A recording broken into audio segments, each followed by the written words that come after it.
herzlich willkommen zum 7. und letzten Teil unserer Australienreise 2023.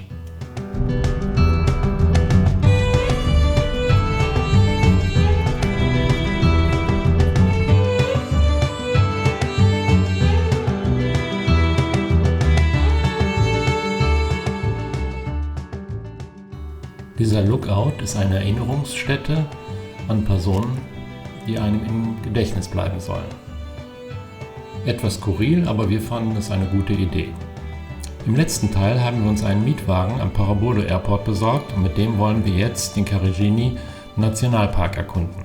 Hin und zurück immerhin 220 Kilometer, aber Entfernungen sind in Australien relativ.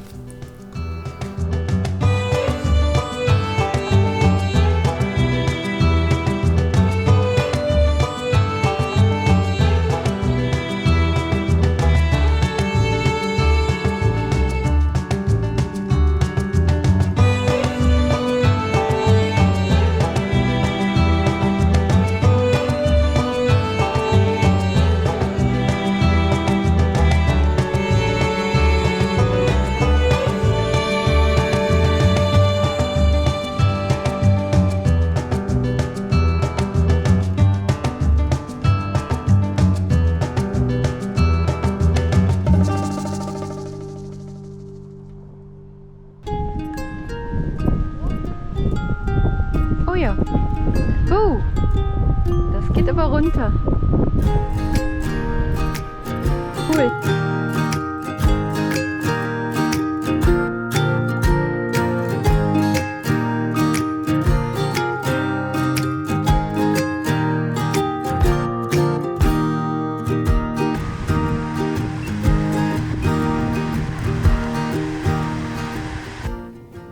Jetzt im Winter bei angenehmen 25 Grad sind die Trails einfach. Im australischen Sommer jedoch bei bis zu 45 Grad eher mühsam, falls überhaupt machbar.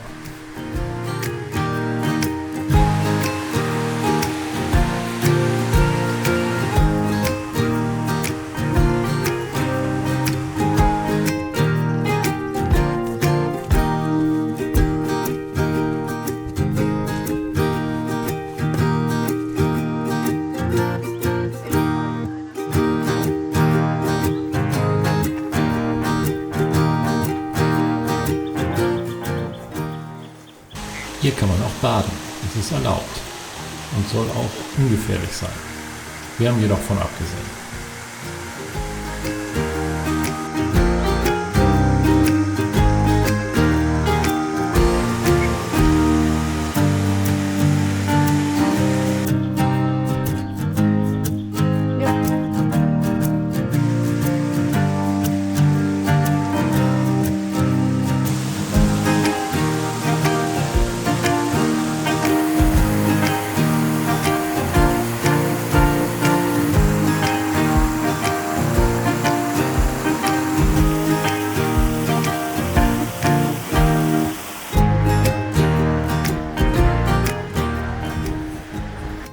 Die Campsites im Karijini Nationalpark sind übrigens auch alle über Wochen oder Monate ausgebucht.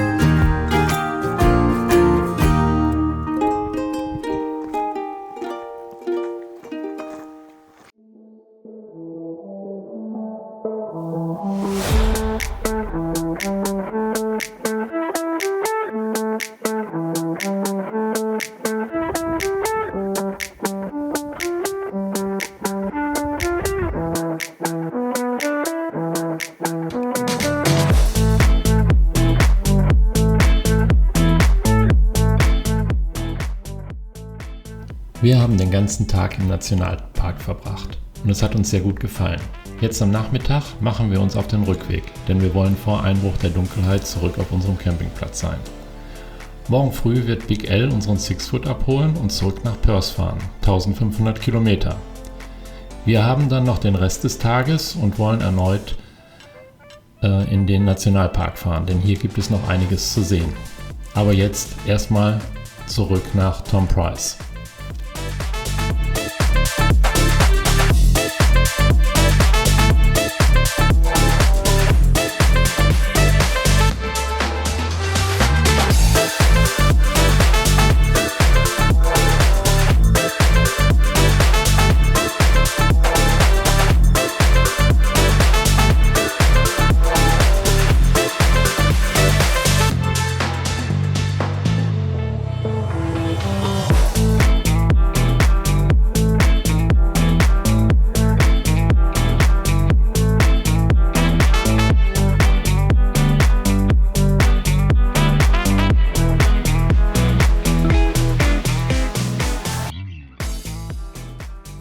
Dies sind leider erstmal unsere letzten Drohnenaufnahmen aus Australien. Die Pilbara, so heißt die Gegend hier, ist einfach eine großartige Landschaft. Wir genießen es.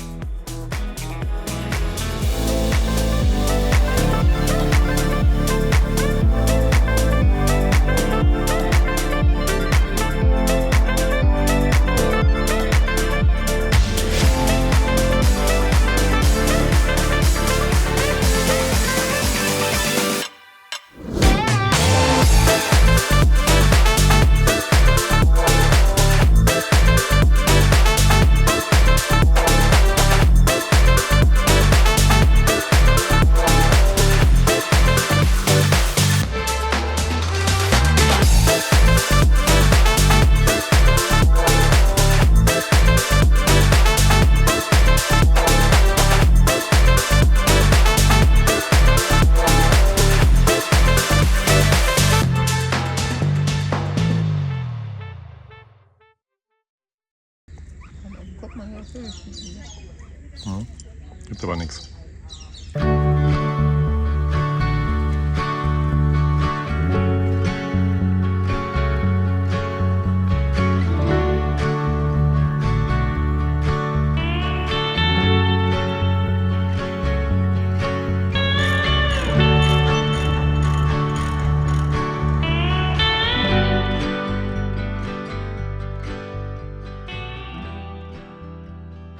Es ist soweit. Sixfoot wird verladen. Wir treffen Big L heute zum ersten Mal. Er kommt pünktlich und macht einen netten Eindruck. Wir glauben, dass Sixfoot bei ihm in guten Händen ist. Big L plant 2 Tage für die 1500 Kilometer Strecke bis Perth. Wir haben uns für Montagmorgen in Fremantle verabredet, um Sixfoot wieder zu übernehmen.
Der Truck von Big L ist großartig und genau der richtige für unseren Sixfoot. Wir finden, es ist ein cooles Gespann. Gute Reise!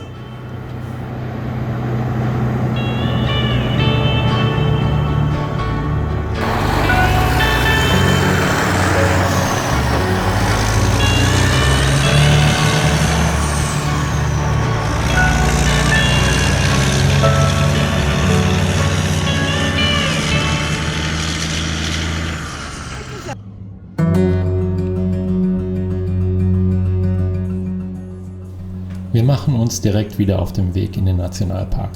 Unterwegs entdecken wir doch immer wieder zahlreiche Wildblumen. Heike ist begeistert.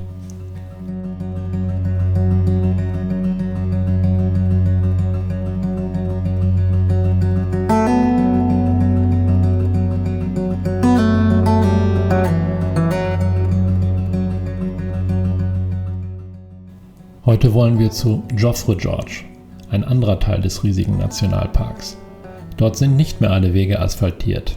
Wir haben zwar ein SUV, jedoch mit Straßenbereifung. Ob das funktioniert? Wir werden sehen.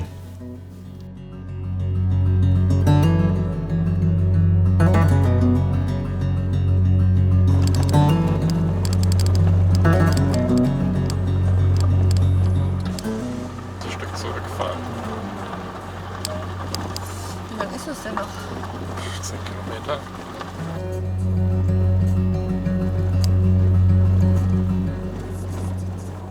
Unser Mietwagen ist nicht wirklich geeignet für die Gravel Roads hier. Er scheppert ganz schön und es ist wirklich nicht gut. Wir versuchen, diese Gravel Roads so langsam und vorsichtig zu fahren, wie es geht.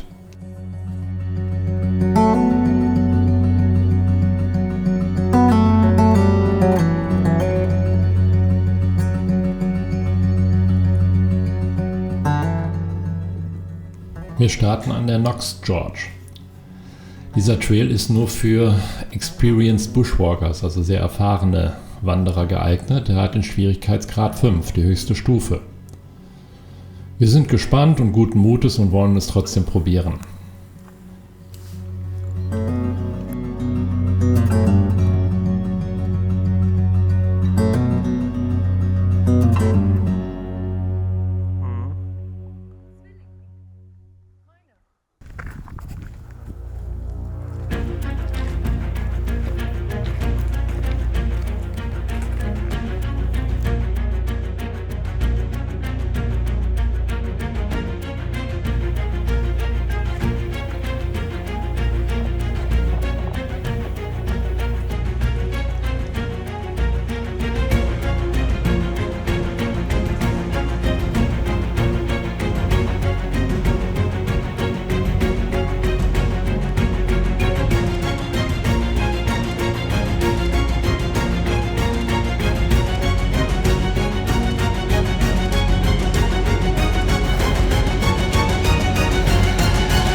Geschafft, wir sind gut unten in der Knox George angekommen. Wie wir später erfahren, ist hier vor kurzem ein Tourist von einer giftigen Schlange gebissen worden und es war äußerst schwierig, ihn zu bergen. Gerade beim Klettern muss man hier vorsichtig sein, denn beim Greifen in die Felsspalten kann man giftigen Schlangen begegnen. Die Brown Snake und die Death Adder, also die Todesotter, soll es hier geben.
Mit der nötigen Vorsicht und Umsicht ist der Trail aber sehr, sehr beeindruckend. Uns hat es sehr gut gefallen hier. Und?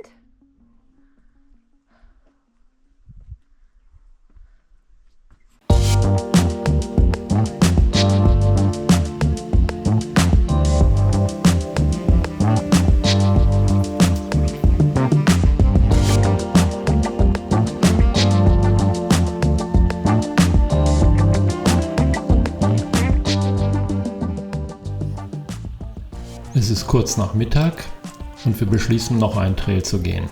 Es geht zu Geoffrey George. Der Trail ist deutlich einfacher und hat an den schwierigen Passagen Leitern zum Runterklettern.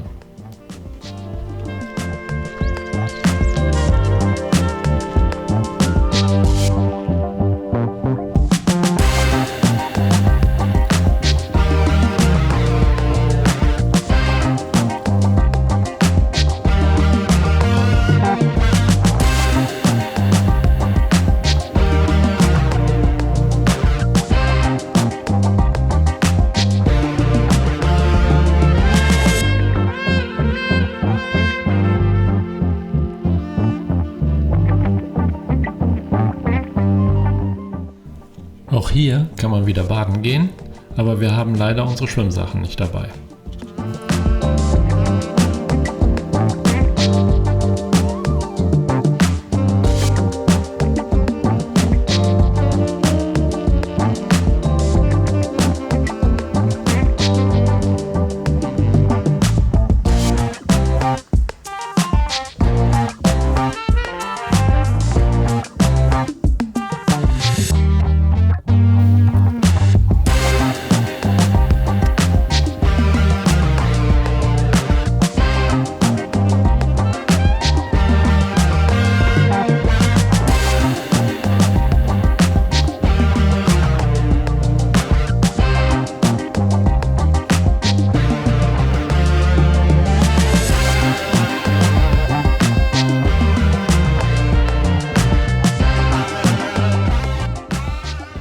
Der Carigini Nationalpark hat uns sehr gut gefallen und ein Besuch lohnt sich hier auf jeden Fall. Aber wir müssen zurück zu unserem Campingplatz. Dort haben wir eine Cabin für heute Nacht gemietet. Morgen geht unser Flug nach Perth.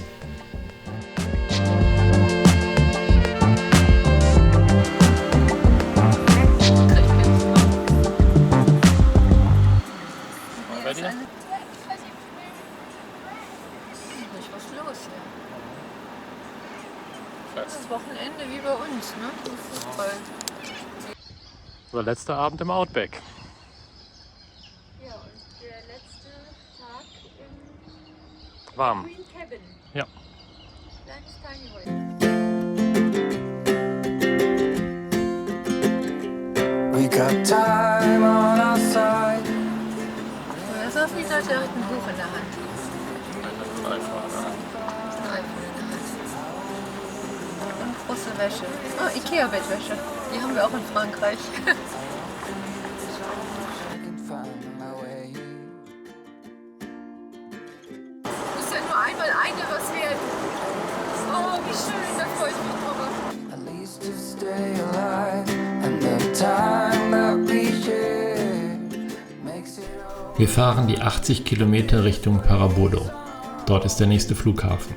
Tom Price und Parabodo sind beides Minenstädte, wo die lokale Versorgung möglich ist und auch zahlreiche Minenarbeiter wohnen. Hier in der Gegend sind mindestens 4 große Minen, die zu Rio Tinto gehören. Der Flughafen gehört auch zu Rio Tinto. Per Flugzeug ist man in ca. 2 Stunden in der nächsten und einzigen größeren Stadt in ganz Westaustralien, in Perth. You'll be the last one I think about.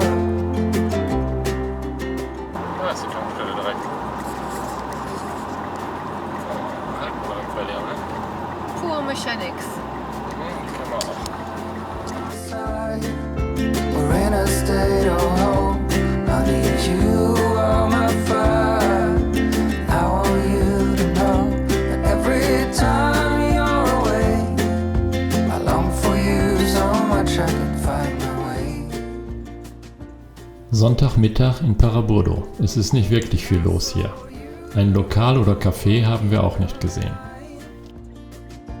And the truth may come as a surprise that with you I feel alive. You will be the last one I think about.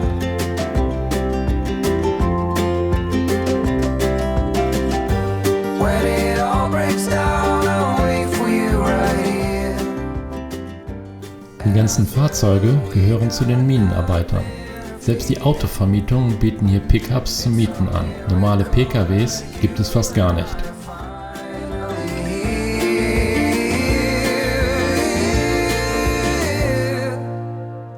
So reinfahren. Okay, Minenfahrzeuge. Tatsächlich. May come as a surprise that with you I feel alive. You will be the last one I think about.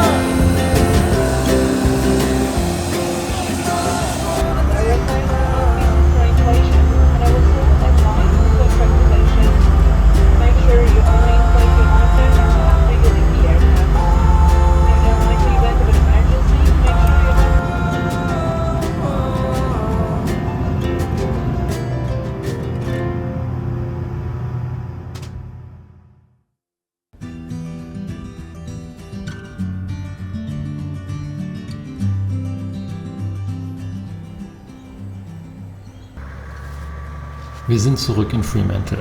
Big L liefert uns Sixfoot pünktlich und wohlbehalten an. Heute ist Montag und unser Agent Ryan hat uns schon für Donnerstag eine Rückpassage für Sixfoot gebucht. Am Donnerstag werden wir Sixfoot dann im Hafen abgeben. Bis dahin müssen wir noch packen und Sixfoot vorbereiten für die Rückreise, was aber deutlich einfacher ist als auf dem Hinweg.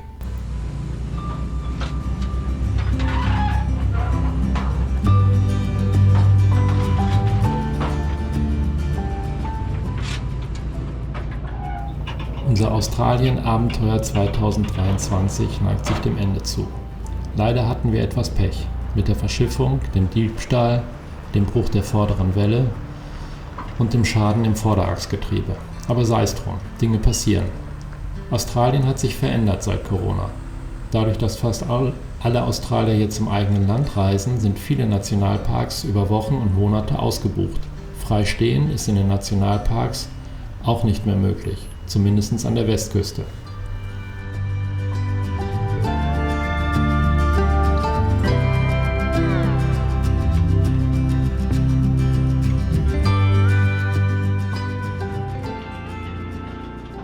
Lohnt sich die Verschiffung des eigenen Wohnmobils? 2020 hätten wir noch gesagt, auf jeden Fall. Aber mittlerweile hat sich Australien geändert. Früher gab es nur Wohnmobile, mit denen man keine Gravel Roads fahren konnte und durfte. Jetzt gibt es Mietmobile, die auch Offroad-tauglich sind.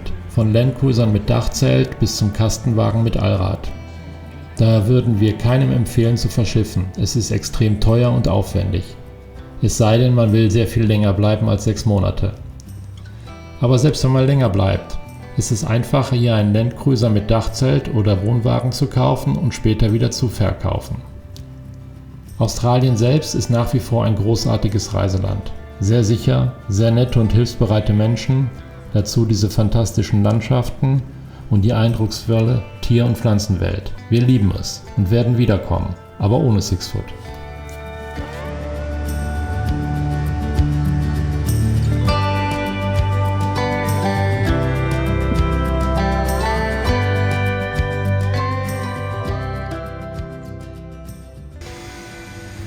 Das war der letzte Teil unserer Australienreise 2023. Wie es weitergeht auf diesem Kanal, steht noch in den Sternen.